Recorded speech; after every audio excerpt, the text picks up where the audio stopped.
A América Latina é o conjunto de 30 países do continente americano, 20 dos quais são estados independentes, e é chamada assim justamente porque é onde se falam línguas derivadas do latim, sobretudo o português e o espanhol.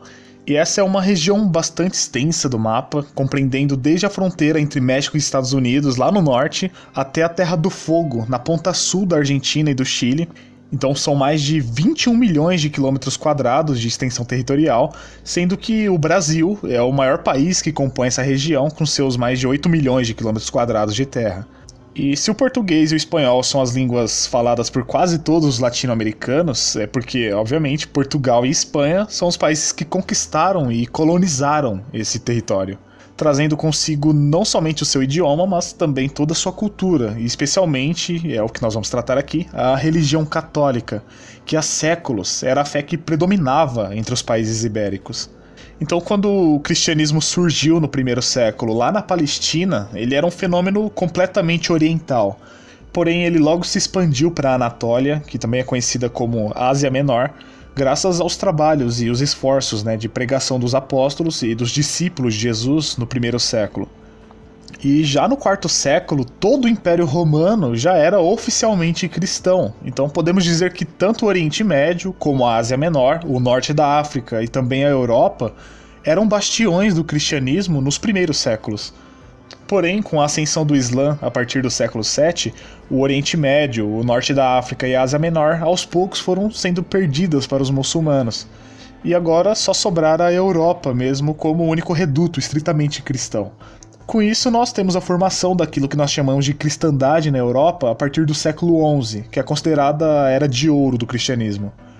Pois bem, quando chegamos ao século XVIII já, a Europa começa a presenciar uma certa decadência daquela velha igreja que moldou sua civilização, e assim acaba se abrindo as portas para o liberalismo e uma concepção de sociedade laica, onde as instituições públicas deixassem de ser religiosas como elas sempre foram antes.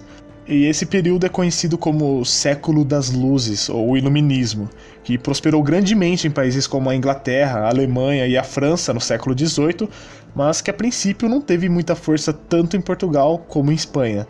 Apesar de que a expulsão dos jesuítas de Portugal e do Brasil pelo Marquês de Pombal é uma dessas tentativas de criar no Brasil e em Portugal um cenário socioeconômico aos moldes do iluminismo, mas não foi tão bem sucedido assim quanto nos países citados anteriormente, Então, como os reinos ibéricos não cederam tão cedo aos ideais iluministas de laicidade do Estado e de liberalismo, a América Latina também se blindou no começo contra esses princípios antirreligiosos. Já os Estados Unidos, por exemplo, antes mesmo da Revolução Francesa, em 1776, deixava de ser colônia inglesa e já armava sua própria revolução laicizante de separação entre igreja e Estado. E com o apoio da maçonaria, que é uma inimiga voraz da igreja desde longa data, começaram também a influenciar países latino-americanos a seguir esse mesmo exemplo dos Estados Unidos. E é aqui que nós temos o começo da desolação do cristianismo em solo latino-americano. Até 1836, praticamente todas as potências latino-americanas já haviam se separado de suas mães ibéricas, e os movimentos independentistas, diga-se de passagem, tinham um claro traço anticlerical. Tanto que no Brasil a maçonaria ganhou muita influência no século XIX, e aliás com um grande incentivo do primeiro imperador do Brasil, Dom Pedro.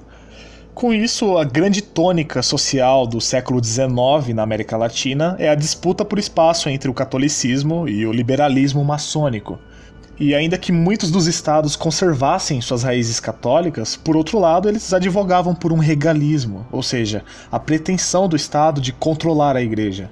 No Brasil, por exemplo, mesmo que Dom Pedro II ele se declarasse respeitador da religião católica, ele fazia vista grossa quanto a seus funcionários que, de modo abusivo, azucrinavam a vida da igreja. Analogamente, coisas parecidas também aconteceram na Argentina, na Colômbia, no Paraguai, na Venezuela, no Peru e principalmente no México, mas também em muitos outros países onde a igreja foi amplamente perseguida, teve seus bens confiscados, foi restringida e entre tantos outros assédios sofridos. Somente um país neste período merece mesmo os elogios dos católicos, um estado que infelizmente era dado como de pouca importância na época, mas que na realidade deu os melhores exemplos na relação do Estado com a igreja, que era o Equador, principalmente por causa de Gabriel García Moreno, presidente do Equador nas décadas de 1860 e 1870, e que foi um homem de governo extraordinário. Ele, como católico extremamente zeloso que era e senhor dos destinos de seu país, julgou ser de seu dever transformar o Equador naquilo que as origens desse país diziam o que ele deveria ser, um Estado cristão.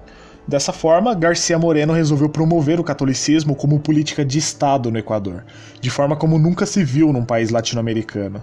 E como isso irritava no fundo da alma os liberais da ala maçônica, entusiastas do Estado laico, infelizmente García Moreno acabou assassinado covardemente pela maçonaria em 1875. Mas a verdade é que tanto no século XIX como no século XX, a conjuntura política e social dos países latino-americanos muito pouco favorecia uma estabilidade do catolicismo.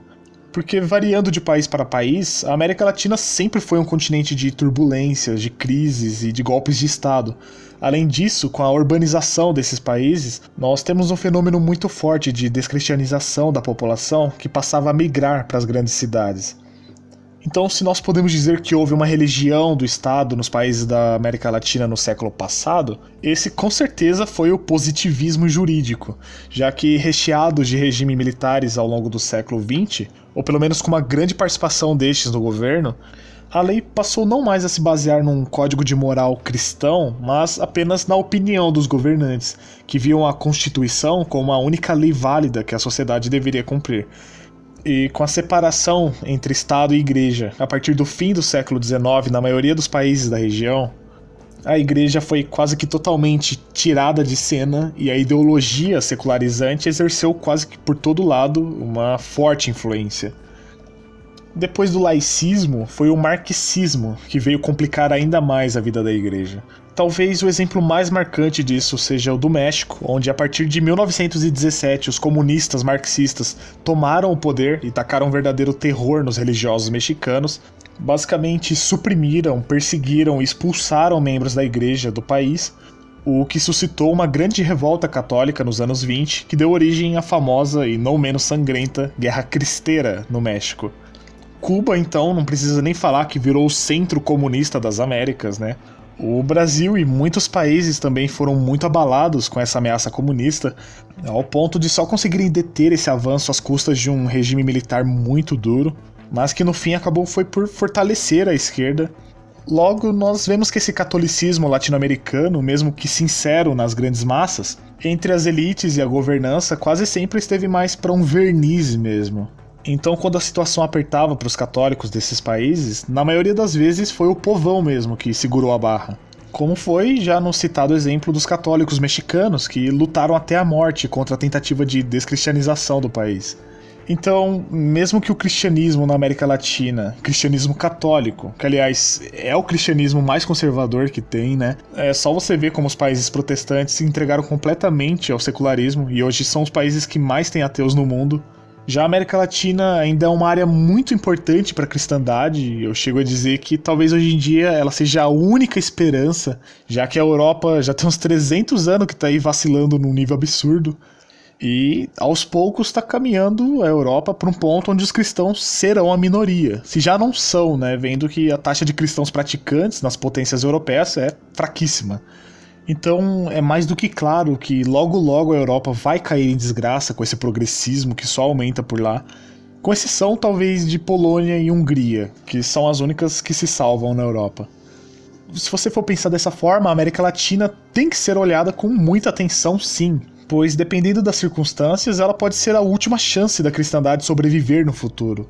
Porque se você for pegar de um ponto de vista puramente estatístico, nenhuma parte do mundo cresceu tão rápido quanto a América Latina.